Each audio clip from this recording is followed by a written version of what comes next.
Good evening and welcome to Slam the Gavel, the show that tells all regarding family court, other court issues, as well as CPS. I am your host, Marianne Petrie. You can find me, my books, and blogs on dismantlingfamilycourtcorruption.com.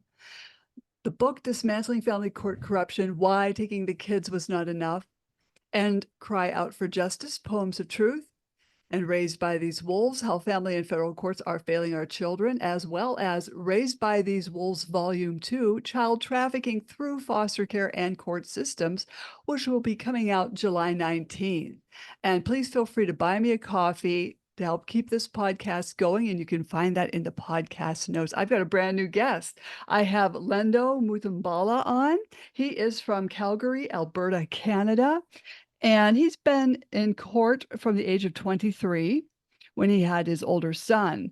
His first time in court was in 2015. There were three major court appearances. The first time he was given custody temporarily, he gave that up, and that came to haunt him in the future. Then he found himself in court a second time, and then he was facing a lot of false accusations of neglect. He was able to put documents together and focusing on one of the major lies, which is that he was neglecting his son's health issues. His career and educational aspirations were being weaponized against him in the courts. He was able to convince the judge to give them 50-50 shared custody, where they each had their child for a week. This turned out to be the best decision for their child. And I welcome you to the podcast, Lendo Mutambala. You know, how did you make it through all of this? Well, Marianne, first of all, thank you for having me on. Oh, Uh, that's such a very interesting question. I would say there was a combination of things that helped me make it through that. The first one was education. I had to really relearn.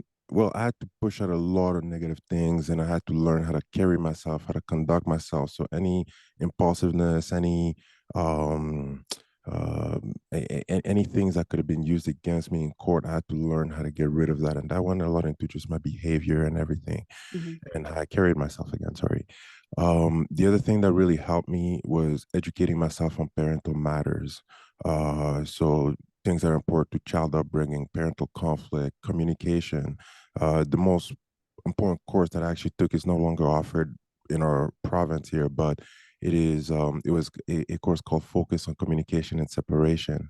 And it was through that course that I started understanding, oh, okay, um, there's better times to communicate, there's better mediums to communicate through, um, there's all these things that go into how we interact with one another, where messages are misconstrued, or we're not able to get the point across, or we're not able to get what we want out of the exchanges. So things like that. The other thing that really helped me get through it was family support, friend support. I would say that was probably one of the most important, because when I went through this experience, I'm 33 years old now. I was 23 at the time when it all started. My son was about, oh, it was about 8 months old when Mm. we first started that, right? So at that age, you think yourself, at the age of 23, you don't have the maturity to navigate through the world. Maybe most of us have gone through university and we're just getting started, fumbling through our early relationships. And so to find yourself in this situation, all the support you can get will be helpful. And so financially as well, it was a lot of my friends, family that came together, because at 23, I don't have a meaningful career. I Mm. don't have a meaningful source of income. I don't have A1 credit, nothing like that. So again, family, friend support. The other thing was, of course, my lady. I just started a new relationship at that time, and my lady's tough, man. She got embroiled in all of this, and if it wasn't for her, I don't know how I would have made it. And then, not too religious, but by the grace of God, Right. Oh, definitely. I know what you mean. you Uh, need a higher force. Definitely, definitely. Yeah. And so going through this, it's you're lucky you were able to retain family and friends that stayed around, because I talked to a lot of parents and they've lost family, friends. They don't want to talk about it. They don't want to hear about it. Did you encounter any of that with your family or friends? it's interesting because I think everybody will be with you up until a certain point, and not in a bad way, but just in terms of how much they can handle and how much people forget and how much people are like, oh, you're still dealing with that? Yeah. Oh, I thought you were done. But Yeah. as you know, you're never really done. I would say I was pretty much done like 3 years ago, but the other side refused to sign papers. So I wasn't really done. Right. So somebody who's seen you 3 years ago, a friend or whatever, they've already given up to a certain extent, following up with this matters, right?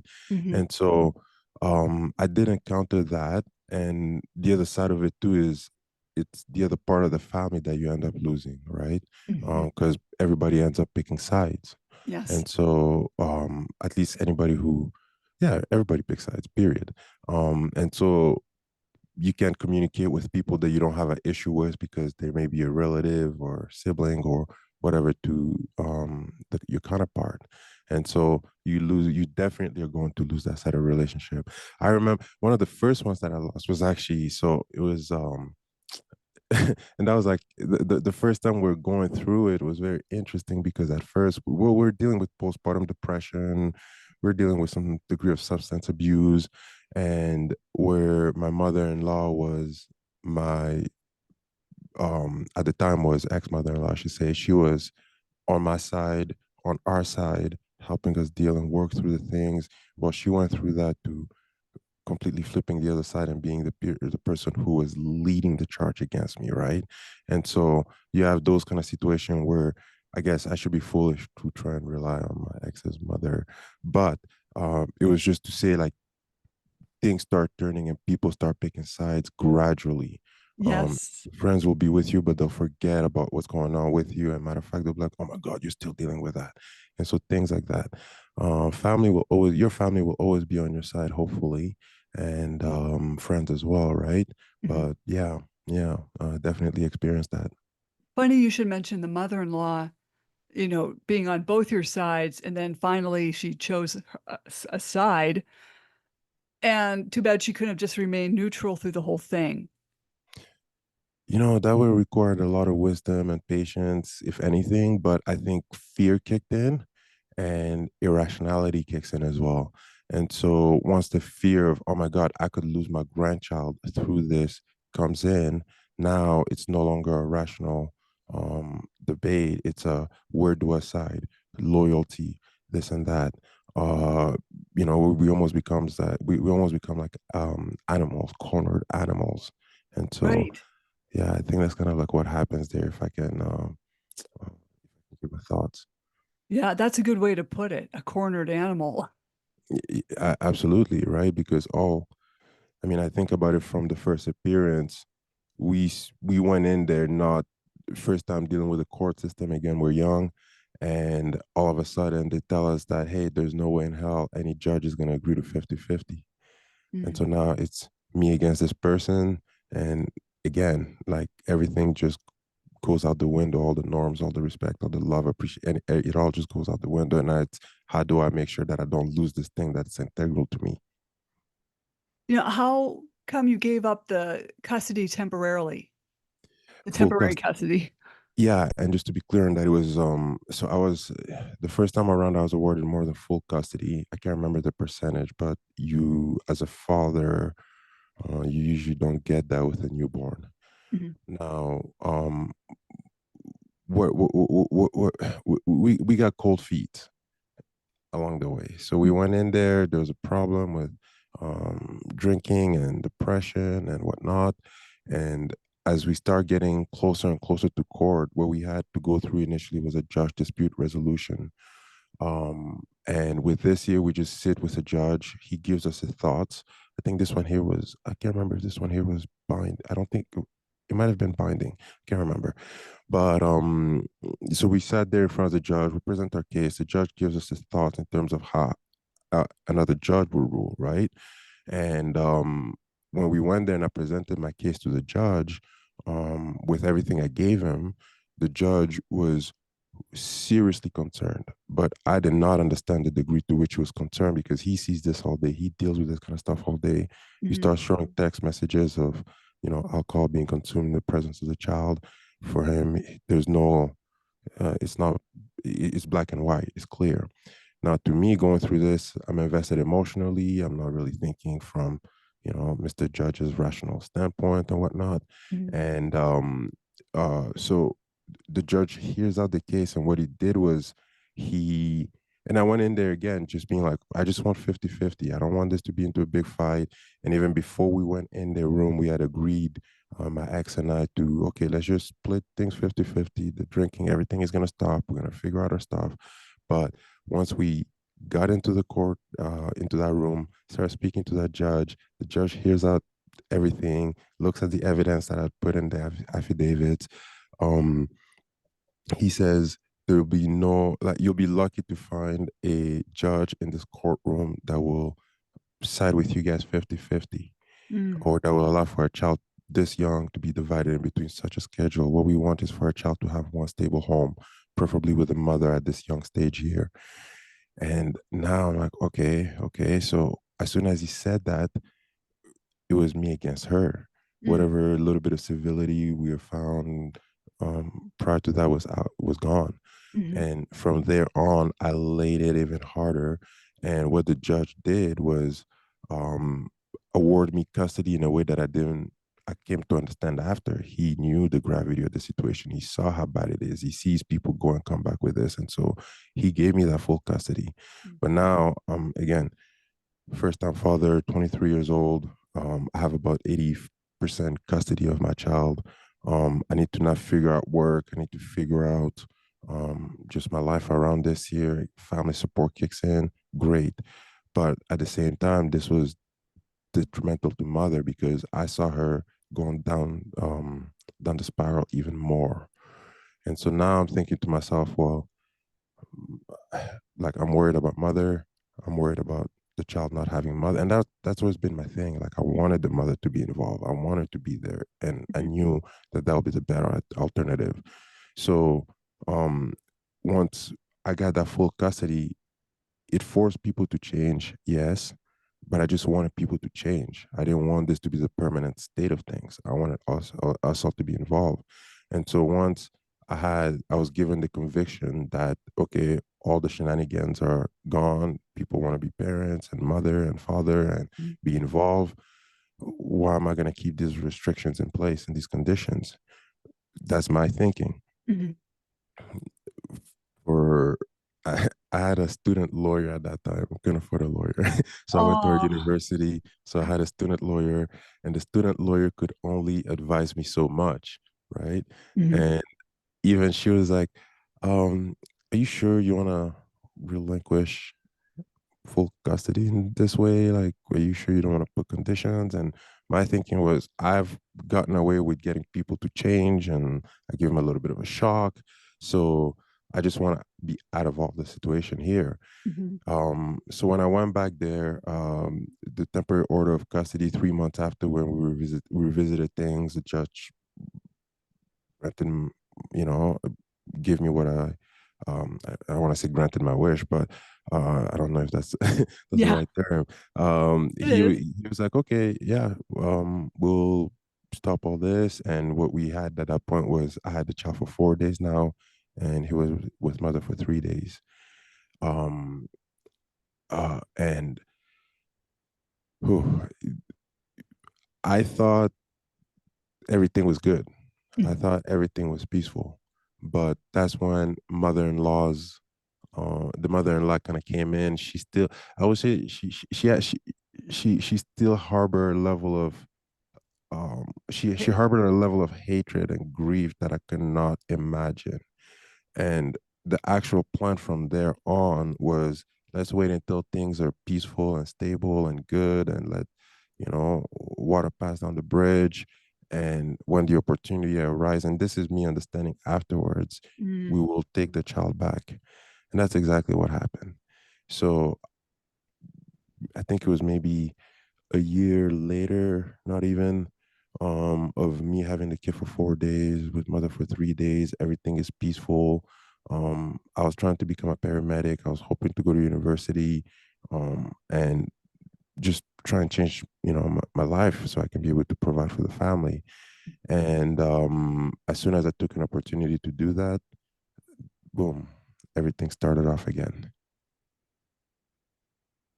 Yeah, that's just too bad. It was weaponized against you. You're trying to better yourself so you can provide Mm. for the child. It's Yeah. terrible. It's just so defeating when they pull this. It is. What I did specifically was I thought things were peaceful. So I said, you know what, I'm just gonna go in the oil and gas for a little bit so I can make some money so I can be able to just come back here and just pay for at least my first year of semester of university. And we made some arrangements in between. And yeah, as soon as I got in the oil and gas, the I started having this really bad gut feeling that Mhm. something was wrong in the way I was being talked to. There was a little bit more condescending attitude, or like kind of like we gotcha-ness in the back, in the Mm, tones of voices. And I just kept telling myself, oh man, I think I screwed up. Because at this point here, it was, we don't have a court order in place. We mhm, don't have any formal agreement really in place. We, um, we're, yeah, like there's no proof of nothing. And mm, not only did I give up the 4 to 3, but now I was working outside of town on a 1 week to 2 week basis, and I come back in the city. So now the position was unstable. I don't know if I had a formal lawyer, they would advise me differently, where I would have had some sort of records of, or like a separation agreement, anything. Um, so once I was in the oil and gas, yeah, I remember the phone call saying, yeah, you're not getting your child back. mm, And just that feeling of just being shattered, like glass shattered, mm, just, and that was just the whole of me. And mm, I sat back and I was like, okay, well, I need to figure my way back to the city. I need to give up on everything. And at that point, the challenge was that, okay, I'm trying to make it as a paramedic. I gotta go either work 3 to 4 hours out of town to get my foot in the door. That oil and gas business had to go, because what also happens is that, um, what seems like me making money in the oil and gas is not really me making money. It's just, um, how do I say that? Like, that money may be something for that time being, but as you start growing, it's not enough. You need to expand yourself, but you start paying child support at that level. mhm, And I knew that if I'm going to be paying child support, I'd rather be paying child support with the income I'll be making within a year. And mhm, that's one of the places where people get caught up with child support, is that you're paying income based on maybe your previous job that made you more money. But if your mm, next job doesn't make you more money, you have a year transition in between where you can change that. And in some cases, you may be able to change it in between, but they don't revisit those things that fast, right? And mhm, so, um, I, I I was researching. I saw about that.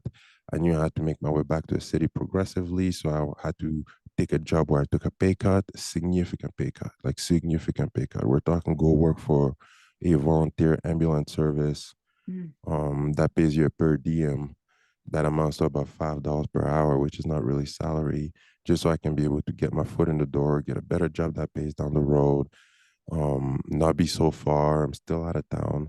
Anyways, it was like, you have to refigure out everything. And for me, because I knew there was a certain degree of malicious intent behind what was going on, I just couldn't say, hey, I'm leaving my child in the hands of responsible, caring folks who wants the best interest for anybody. So that meant war. That meant we have to go back there and just not give up an inch. mhm. So yeah, I'll cut it there just to see if you have any questions in between. But yeah, it was, I had to refigure out life completely and make my way back to the city and figure out how I was going to fund this tax battle if I was going to do it. Figure out how I was going to, you know, parents for the time. Yeah, it was just a whole mess. And Mhm. like, again, think about it. Just a year prior to that, I had full custody, and I was the kind of person who was saying like, "Hey, let's try the amicable way. Let's try and get the court out of the way. Let's just do it like normal people, whatever that would have meant, right?" Right. And I like how you said just get court out of the way. Um, you that would be great if people would just do that, you know, and work with you on all of this. It's too bad you had to give up on your career, but I mean, I understand the child support thing Were the arrears building up? Is that what was happening too? Well, it's interesting because there's no child support agreement either. Oh, So, um, although we had made some informal agreements, um, it was not based on this on the child support table, and that's something that I always tell my friends nowadays if they're going through separation. Just make sure that you look at the table. Don't just make up some numbers willy-nilly. Go according to the charts. The guidelines are there. It's a very simple equation for the court and anybody, and just abide to that because that's how the arrears actually build up. People make arrangements. They're informal. They're based on whatever they think is right. For example, we thought, like people think sometimes that just because you have 50-50 shared custody, it means that you're paying half child support, you right? Like you're splitting it 50-50 or whatever. It- just go according to the table and specific guidelines. I can't remember what policy we had in mind at that time, but it came back to bite me later on. mhm. Um, um, so, but the thing that was more that was affecting me more at that time was the fact that I had taken a significant pay cut. Where if let's say at that time I think I was again it's a per diem. Let's say I'm making $1,000 a month, 300 is going to child support. Mhm. It Right. was literally that kind of ratio. And I think I was making like $1,200 a month. I can't even imagine that nowadays, Jesus. Oh, But right. about 300 of that was going to child support, and that's where you start at. And Yeah. so from there on, you're in the negative. You are not really able to leverage debt or pay debt. You're not able to maintain your vehicle. You're not able to like live a normal life. You're just not able to. And so it just all these little things start chipping away at you slowly. And so but you still gotta get yourself out of the hole and you still gotta get yourself to that next position so you can be able to do better. Mhm. And yeah. So that's where it kind of hit me from different angles, right? Oh, definitely. Now, do your judges over there in Canada, do they inflate the arrears at whim? Do you know of? No, I I think it's it's a little bit of flaws within the design, people's misunderstanding of how it actually works, like this whole system works. Because, for example, I remember the first time, was it the first time, second court appearance? I'm sitting there, my lawyer's, me and my lawyer are having a conversation or something to fact of, but I remember just seeing, there's a guy next to me who was crying that he had $20,000 in arrears. How did he get there? The guy didn't even understand. He was crying. Mm. And so, well, I'll tell you how the guy probably got there. They probably made some informal agreements, if any at all. He Mm. probably was making a certain amount of money that he didn't understand how to calculate the stuff. Wow. Maybe he changed job, who knows, over the years, or maybe, yeah, like it was a lot of it was based on ignorance, and I'm not using ignorance in the term in a derogatory way, but just because they ignore. And so I think that's where people get caught up. And then the system itself is flawed again in different ways, right? Where they're going to look at your income from last year versus this year. To change things, you have to go through your lawyer, which costs you more money, which takes more time. And in the meantime, the amounts are just building up. And next thing you know, you owe this amount that you can't catch up on, and you still have to be paying in the moment, and you still have to make time to see your child, and you still have time to go to work. And it just becomes this really detrimental situation for people. Oh, I totally agree.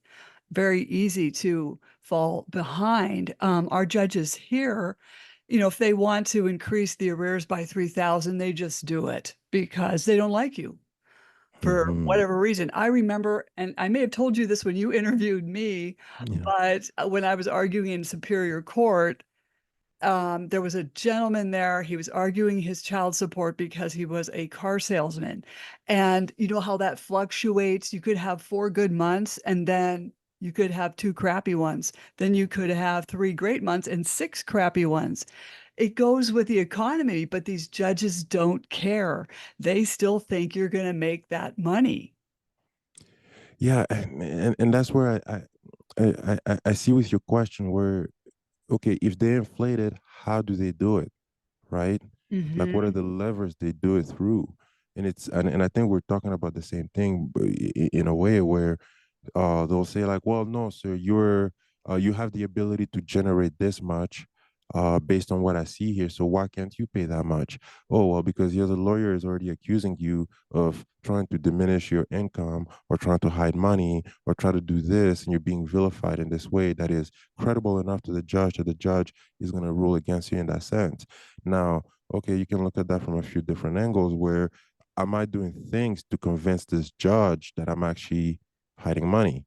Um, am I doing like like is there any way I can present my case where I can make him understand that yeah I because that's what I had to do. I had to tell the judge like, sure, I can go make some flimsy, uncertain money in the oil and gas that the economy may crash again. I may run out of work in the next 3 weeks. Hmm. Is that really my income?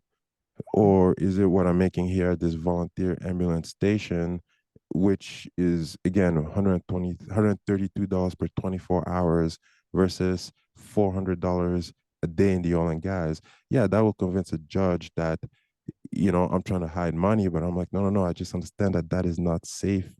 That's not a safe job. That is not a good job. That job does not allow that job doesn't allow me to be a parent. I have to be out of town for so long. I'm leaving my child in these hands. And is there a way you can convey that to the judge where the judge is like, okay, cool. You're not just evaluating based on I earned this much and could pay this much. You're looking at the next 5 years of your life. You're looking at your involvement in the time you spend with your child. You're looking at your quality of life. You're looking at these things that are beyond the specific number here. Okay, well, let's work with that, right? Versus maybe you may come in a way where you're not able to present that case in such a way. You're not able to present your arguments in such a way. Maybe you've been vilified to a point where the judge is just like, yeah, nice try. Right? So through what levers do they really inflate it, and what are you in control of? Because maybe there's some things that you're in control of that you can use to make a case to be able to change things. And in some circumstances, yeah, these judges will do things that we see them doing crazy things on TV all day. Yeah, exactly. Exactly. I won't put it past them, but some of them. But uh, I, I think again, what got me through the situation. What am I in control of?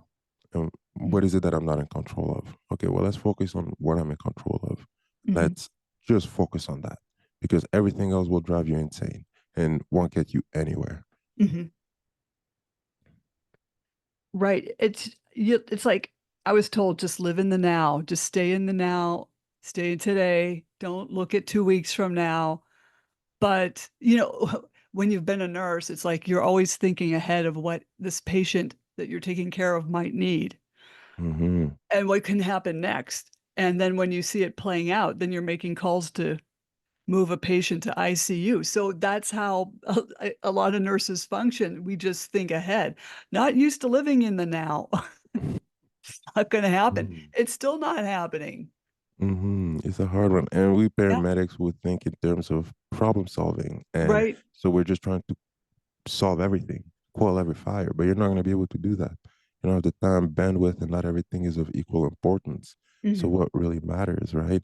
So again, that goes into changing some of these things that are core to us with our behavior. When I was saying that earlier, I didn't mean that I was this super volatile, all over the place person. It Hmm. just meant that I had to really see like what are some of these things that may be strengths of mine, qualities of mine that may be acting against me, or things that are just straightforward weaknesses that can be leveraged against me. Hmm. Hmm. But sometimes you end up with a judge that you don't have a prayer, you know. You know, yeah. So I was very, very fortunate throughout all appearances. As unfortunate as this whole situation is to go through for 8 years of your life, starting from when you're 23 years old, just starting up your life. I was very lucky throughout the process Mm-hmm. because that first judge, for example, who gave me full custody, he understood the gravity of the situation more than I did. Mm-hmm.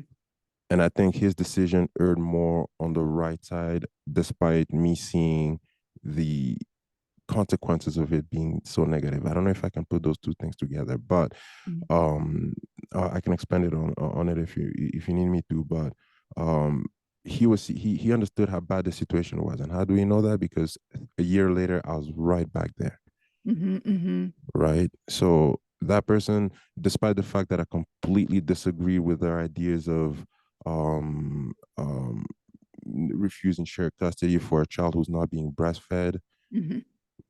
just because we're going to, according to some older rules of mothers are the nurturing ones and fathers are incapable of that. I mean, research had already shown that that was not the case, and eh, that's the thing that gets to me, and I'm trying to like still trying to figure out till now, where for a very long time we've understood the impact of not having one parent present, Mm-hmm. one parent there. And for a long time now, we've understood some of the intricacies of early childhood development.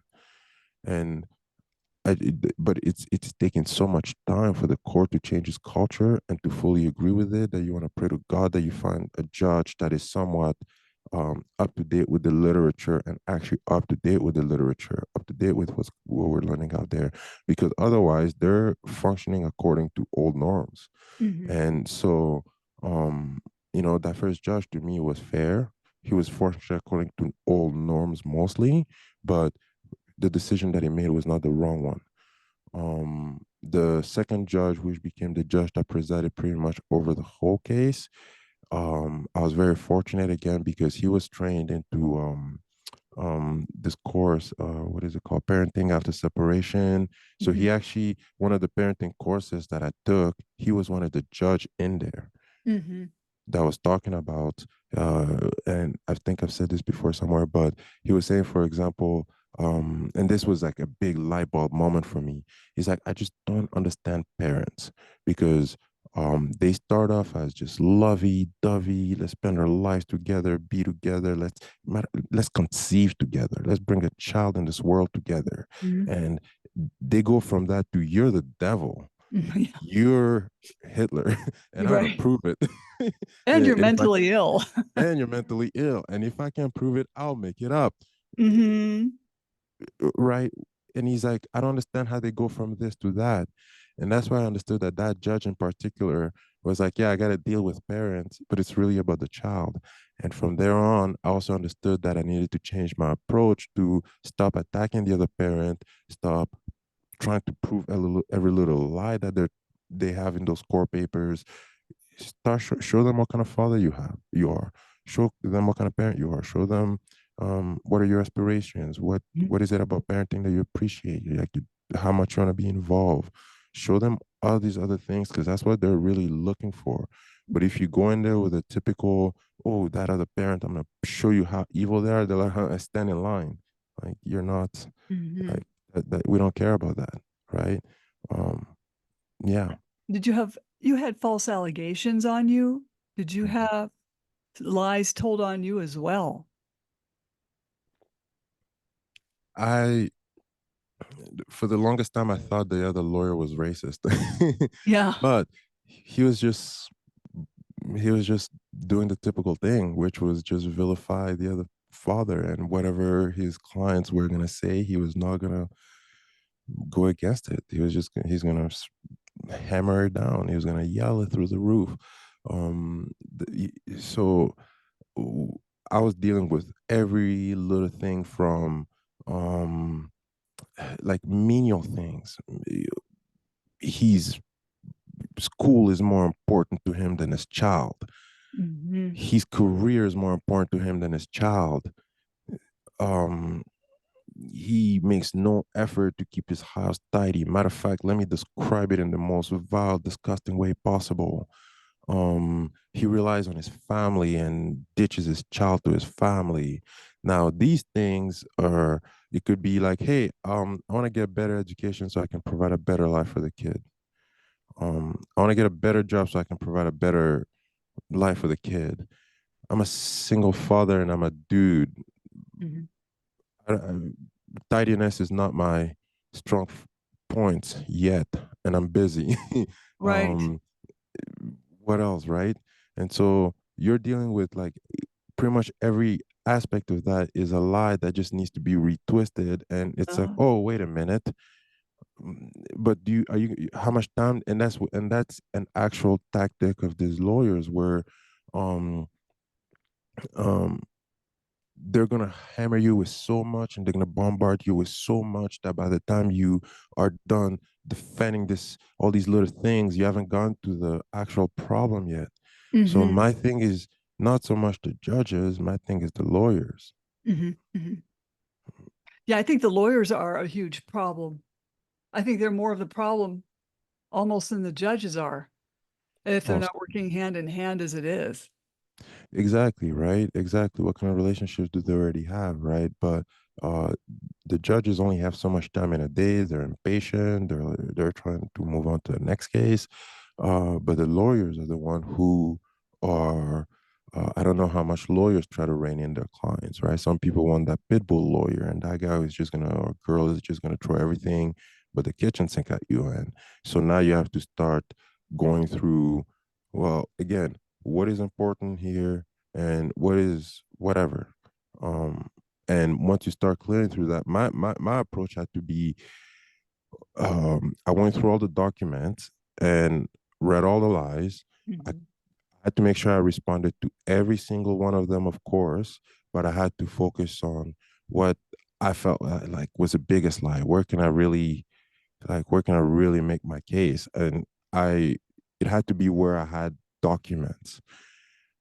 It had to be where there were records, Mhm. and that's where I decided to focus. And that's where the health issue, well, not only because the health issues are so serious, but that's also where my understanding of the medical system really came in play here, because people don't understand how much everywhere you go, there's a bit of when we look at how we move through life and information are just breadcrumbs that we're leaving everywhere we move.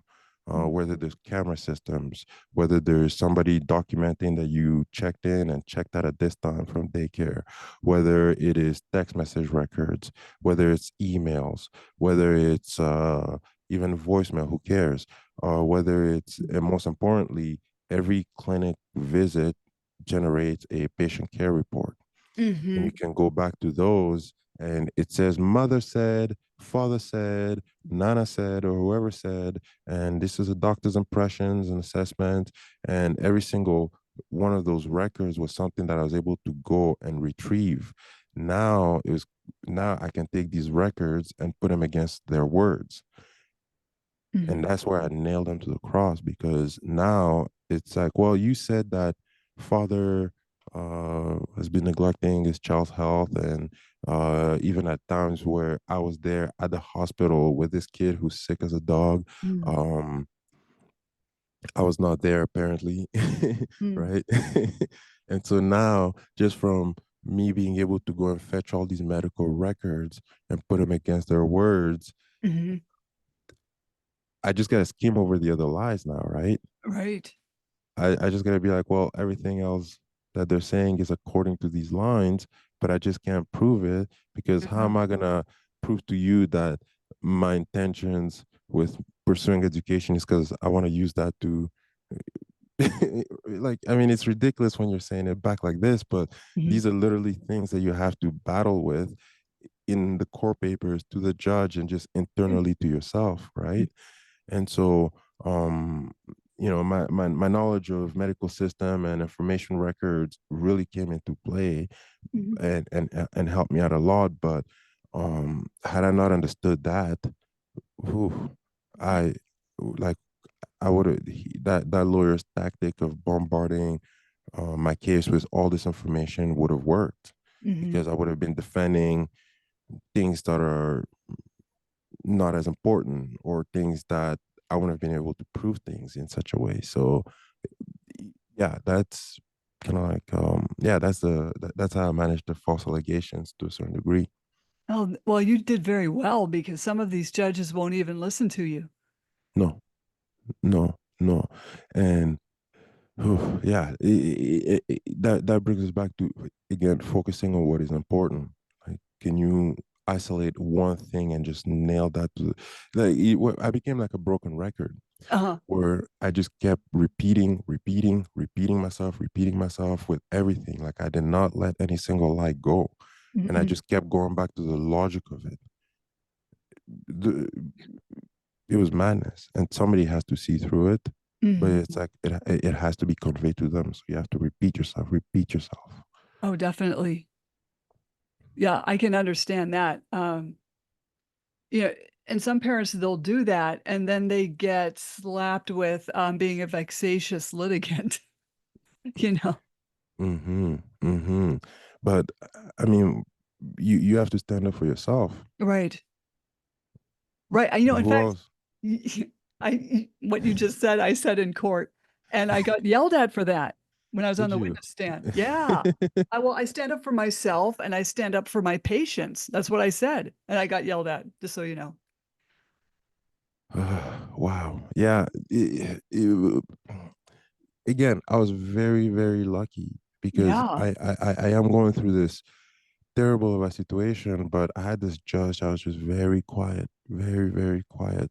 And my thinking is the judge saw through the madness Hmm. at a very early point and was just trying to not get the other party to force him to make the decision that he would have made a lot more harshly if he had to made it. He wanted us to come to the decision. Hmm. And again, my problem was not so much the lawyer, sorry, the judge, it was the lawyer and the mother-in-law. You had these two extreme pit bull personalities.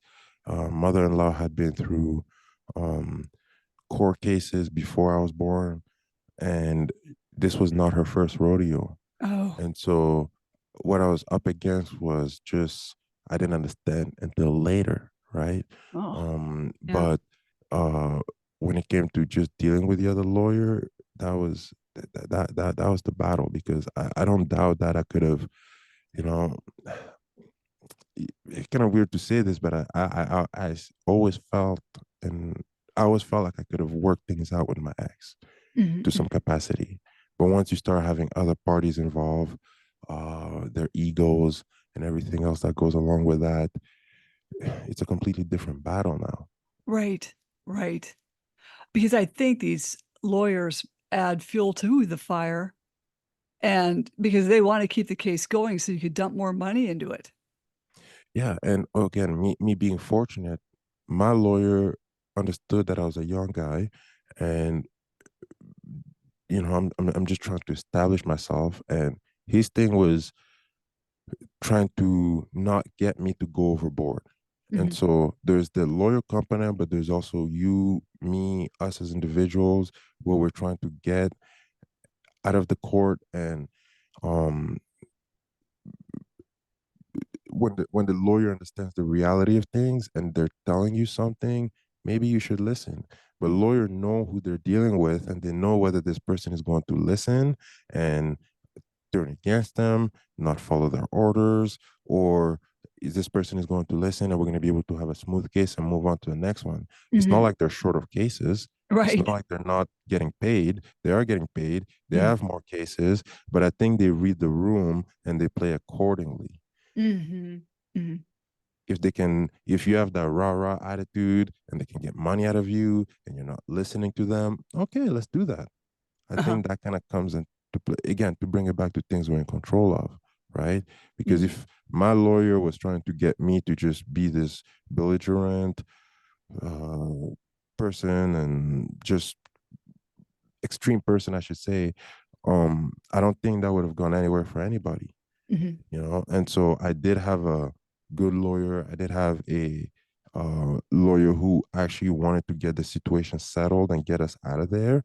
I Hmm. did have a lawyer who took charge every time to deal with the other lawyer in terms of like he was always making sure that he would forward the papers, forward any agreement, set up any appointments. He always made sure to take charge of the situation in such a way where he remained into a certain degree of control. And I felt like I needed to get this case done before his price goes up because he was such a good lawyer in that sense. Hmm. And even times where I'm the one who was becoming a little bit too, like, because I would go from, defensive to offensive position. And when I would become too, like when I would start leaning too much on the offense side of things, he would pull me back in and Hmm. just be like, yo, we're not doing that. Like, why are we doing that? Why do you want to put your, don't do that, And so I was very fortunate, but it was a little bit of a dance where, okay, my lawyer will rein me in and I will listen. And other times I'll be like, no, no, no, we need to do this. And so you got to find that balance in between Hmm. because you're the one who understand your case. You know the other party. Your lawyer is dealing with multiple cases. And sometimes you got to let them know, hey, um, we need to do this way. It's important because if we don't do things this way, this is going to be the outcome. And they're going to be Hmm. like, okay, cool. You got to find that balance with the lawyer. Definitely, definitely. Now, where are you at now with your child? Um, the I was able to establish a 1 week parenting schedule, Hmm. and that was the best thing that could have happened to our child. Hmm. Um, the court case itself, once I was able to establish that, um, well, while I was going through all of these court thingies, figuring out work, working my way back in the city, I did not want to give up on my educational aspirations. Hmm. So I was upgrading slowly my high school in between all of this. So it literally went, I finished the court, like I got the judge instated that full, sorry, that 50-50 1 week schedule. Um, I finished my upgrading and got accepted into university. Um, yeah, in the science program at university, and also got my job in the city. So I didn't have to work outside of town 2-3 hours away. So everything happened at once. But I was chipping away at all of these things slowly throughout the 5 years prior. Hmm. And it just took everything took that much longer. But anyway, so I got into a city, I got into university. The judge deferred any child support payments until I finished my university education. We had this 1 week schedule now. My son was benefiting from both sides. The way the schedule was broken up, we drop off the kid at school, pick him up at school, limit that parental interaction. And by the time I had the way I structured my case was the way I defeated the other side was in such a way that they didn't want they like everybody was exhausted now. Hmm. People backed up. And so that led to just a whole era up until now of just peace. And now we work to preserve the peace. Mother-in-law completely backed out of the situation. Hmm. Um uh and that was not easy, but um, mother-in-law had to back out of the situation, and so now we're at a point where we're just working to maintain the peace, maintain the collaboration, co-parent effectively, and I see the benefits of it where um, just not having all that level of conflict exposed to our child. Well, we were able to protect him from a lot of the conflict for a long time, but he was also still getting embroiled in some of it, right? Hmm. Um, but we're able to protect him from the worst of it. Again, I'm very fortunate that he didn't get exposed to the worst of the conflict. So once I had all this year established, I was in university. Again, in terms of things never being done with core fully, I had the parenting schedule that I wanted. We had an ideal child support arrangement. Um, no longer paying these crazy lawyer fees. Um, we um, it really. Oh, sorry, I kind of lost my train of thought. I had two thoughts. I went to my head. I Oh, lost my don't you train of hate thought. that? That happens to me a lot. I love that. we Yeah, I would just say that we're able to bring things down to a point where everything is just peaceful. And but that's, yeah, that was the thought that came to my head.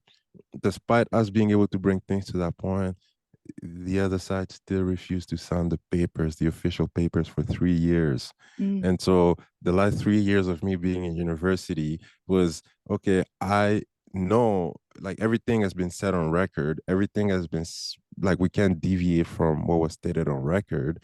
Just hmm because they refuse to sign the papers doesn't mean it's going to change anything. But I still had to do that and pull a final judo move on the other side, hmm where they're refusing to sign the papers. So what I did in the end was, I went to the courthouse and I talked to the ladies and I explained to them the conundrum I was in with these papers being refused, the other side refusing to sign the papers. And it was weird because it was in between the lawyer and the family, and we but what I had to do in the end, what I figured that I could do was I could write a very nice letter to the judge, put it into this little envelope, because they send the lawyers to those letters to the judge apparently every week or so. And mm, so I was because yeah, it was weird because the case is basically done. There, everything was stated on record. We're following the orders. I can't reapply for a new application in the courthouse without a court order.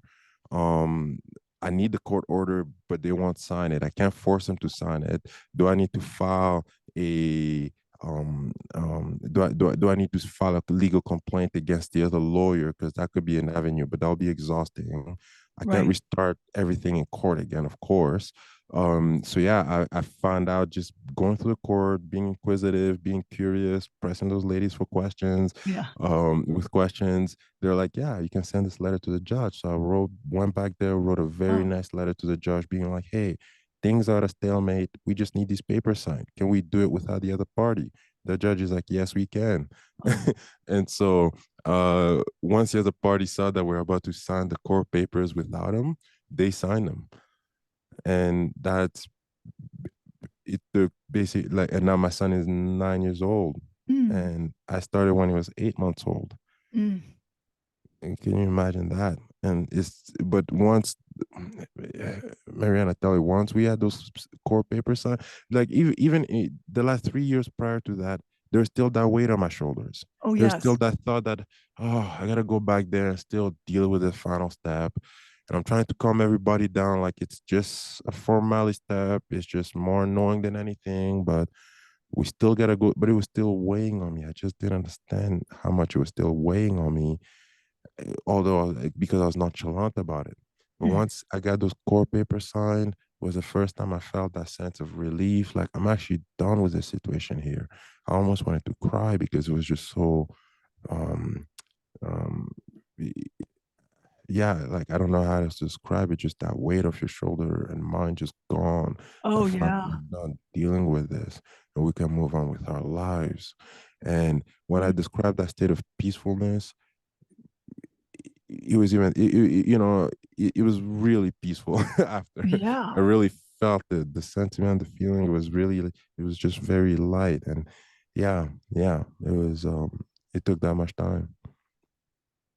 Well, I'm glad I had you on. How can people reach you if they have any questions? Oh, we didn't mention the Super Daddy Club. Oh, okay.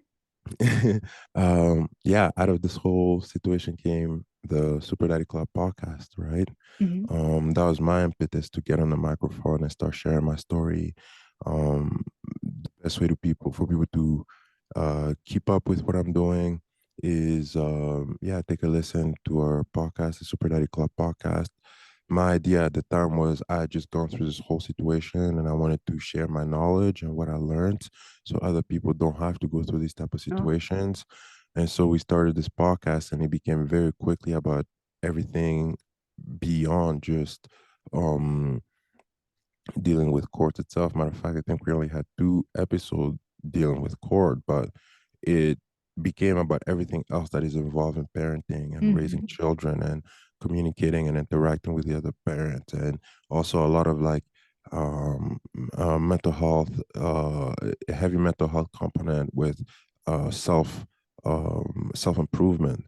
Because Mhm. throughout this whole thing, that's really what I had to do. I had to become a better version of me, and Mhm. that was huge. That was huge. So we're I I, with our show, we came to just take this very holistic approach that takes everything into consideration, that can help somebody who is in my situation navigate that environment there and become that person that will be able to, beat such a case successfully and become a more successful parent altogether. So yeah, definitely check out the Super Daddy Club to keep up with some of the work that we're doing on our end and the evolution of this whole situation.